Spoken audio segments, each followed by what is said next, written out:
At bakit mo ako binasa? Crescencia, lumayas ka sa pamamahay ko. Lumayas ka! Ngayon din!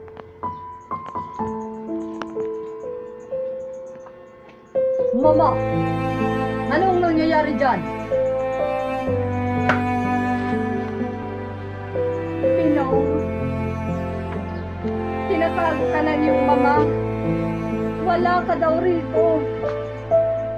Hindi niya matanggap na ikaw ang amanto.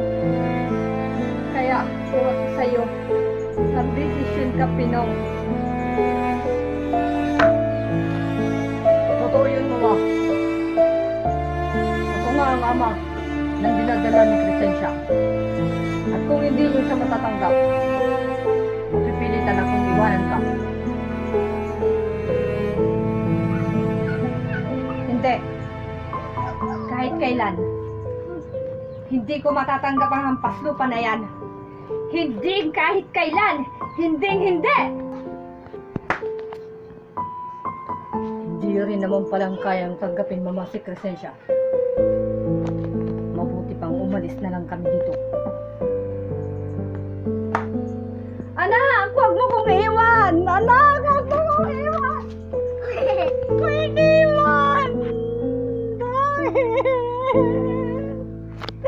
Pinong! Anak ko! Hi guys!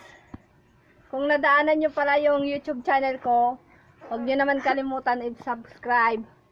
Ang mapapayo ko lang, huwag tayo maging mapagmataas sa ating kapwa para hindi tayo iwan.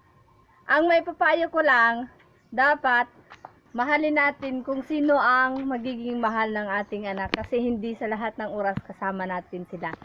Kagaya ni Donya, ang may papayo ko lang, mahalin natin kung sino ang gusto ng ating anak.